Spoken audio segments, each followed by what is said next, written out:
And at the opposite end, the crocodile god Sobek, who was worshipped in the Fayoum oasis. It's not exactly a totally insular oasis, it's actually connected to the Nile Valley through a side branch of the Nile. But what I want to bring across to you, I'm not going to go into too much detail, but I want to draw your attention to the fact that the hieroglyphs are interacting with each other through their varying orientation.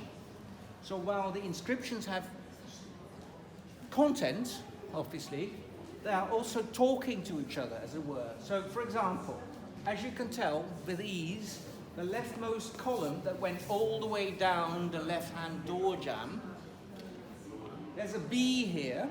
You can all recognize that as a B. That forms part of the title King of Upper and Lower Egypt. That's the conventional translation. The true translation would be He of the Sedge and He of the Bee. But this is a way of referring to the king of Egypt as associated with the Nile Delta, where beekeeping was common, and he of the Nile Valley, where the sedge was omnipresent. So, conventionally Egyptologists translate this as king of Upper and Lower Egypt, because that's what it means, which is the first of a whole string of epithets in reference to the king that constructed this doorway and indeed larger portions of the temple we're dealing with here. The next title is in fact Lord, the basket means Lord, of the two lands, two stretches of land. The two lands being, of course, Upper and Lower Egypt. So it's a sort of paraphrasing of what we had already expressed with the sedge and the bee, right? And it goes down all the way. But what you notice with this leftmost column is that all the signs, insofar as they're not purely symmetrical, are facing to the right. Notice how even the sedge curls at the top towards the right. So there's a left-facing orientation here. But the hieroglyphic script could be written in both directions. You see, left to right and right to left. And what you'll notice is, of course, that the crocodile god Sobek, who was worshipped inside this temple, is facing the opposite direction. So what is happening here is a communication, a facing between the king, who enters the temple from outside, facing the main axis, which is right down the middle of the lintel here, and the god looking out of the temple. Of course, on the right half, Sobek faces in the opposite direction because he has to face away from the main axis.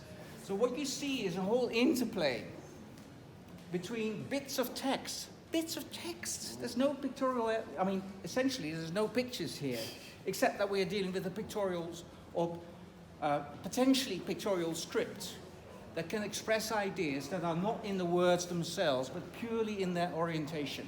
Do you see what I mean there? Do you also notice that the very central element is in its own right a perfectly symmetrical design? It's a so-called cartouche, this oval shape that serves to highlight one of two principal names in the five-legged royal titulary. Every king had 5 names, 2 of which were written in these ovals, these so-called cartouches. This cartouche contains the king's birth name, the birth name being Amun-em-Hat, which means Amun, the chief god of the Egyptian pantheon, is in front. I want to tell you briefly how that name can be broken up into individual constituents. The name Amun is at the top. You see within the oval on the right at the top there's a flowering reed, okay? To its left at the top there's a gaming board with a row of gaming pieces. Can you see that, please? Yeah, and underneath there's a water ripple. You can all see that, right? Yeah. Yes. These are pure phonograms. They're phonetic signs. It's not about gaming. They're just phonetic signs that together constitute the name Amun. Well, that's the conventional modern reading. We actually don't know the correct vocalization of the script because the Egyptians only documented consonants. It's like Hebrew or Arabic. There's only consonants in there. The vowels are interspersed by by Egyptologists, not particularly modern, but they are inserting vowels, as it were, to make things readable. Anyway, we call this god Amun, but his name was in fact more sounding like Amani. We know this from, in convoluted indirect ways that I won't get into. So Amun, the chief god of the Egyptian pantheon, is named at the top of the cartouche. Next comes the owl. You see the owl there? Mm-hmm. The Egyptian word for owl was mu. It's an onomatopoeic word. Now, if you ignore the vowel and just have the M, that's actually what we've got there. That owl is the M in the Egyptian alphabet. That's what we're dealing with here. It is ultimately a phonetic script, but the phonetic values of signs are derivative of what they depict. So the word for owl was mu, but because the only consonant in the word is the M, you can use the owl sign to spell all kinds of words that contain the M. Okay? So Amun, M. As I mentioned, I think previously, the full name is Amun M heart. So what remains is heart. Well, the Egyptian word heart actually means front. Heart means front. So the name obviously means Amun, the god Amun, is in front. He's foremost, which makes perfect sense for the supreme god of the Egyptian pantheon. So Amun is in front. Amani M heart. Notice what the shape of the sign for front actually is. It's the front of a lion. It's not a complete line, it's the front of a lion. Can you all see that? Can you appreciate that? It's a beautiful carving, so I'm sure you can appreciate it. The bottom sign is in fact just the T. The T, pictorially it's a bun of bread, but because the word for bread was something like tar, and the only consonant in the word for bread is the T.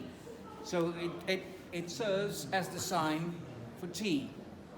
The word heart means front. It ends in a T. It's actually a feminine ending. Feminine words in Egyptian grammar ended in a T. So you now can read the whole thing, and the name means the god Amun is in front. And that's a very appropriate name for a king, even as a birth name before he became king, because it's kind of predictive, even when you're just a crown prince. You are kind of associating yourself to the most supreme deity of the Egyptian pantheon. That's kind of what's happening here, you see. Anyway, you've got the symmetrical shape. You will notice that from the left and the right, this cartouche is being faced by a falcon. This is the god Horus, the king of kingship. Sorry, the god of kingship. Every king of Egypt was considered to be an incarnation of the god Horus. As a consequence of which, one of the 5 official names of every king of Egypt identified the king as an incarnation of the god Horus. And that name would always be written within a rectangular frame, as you notice here, a rectangular frame that's usually the shape of a palace enclosure, which is of course where the incarnation of Horus lives. The king lives in a palace. And there are some additional hieroglyphs that assign to the king a unique Horus name, a unique identification of the king as a manifestation of the god Horus. And that's what's happening here. I'm not going to get into all the details, but what you see here, interestingly, that the 2 Horus falcons are facing the cartouche with the birth name of this king. So this is the god Horus looking at his earthly incarnation, ruling over Egypt, and of course, technically over the whole earth. So you see what's happening here, this interaction between the king entering the temple from both exterior ends of the lintel into the main axis of the temple, facing the god Horus, Sobek, who lives in the temple, the crocodile god. And we have this interaction between the king, again represented, but through a cartouche, through this oval with this birth name, facing from in both directions, the god that he actually represents as an institution, the institution of kingship.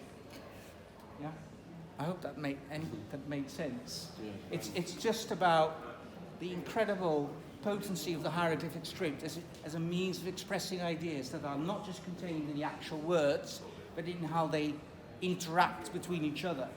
So remember, hieroglyphs can be written from right to left as well as left to right, and that means you can create all kinds of interactions between portions of text.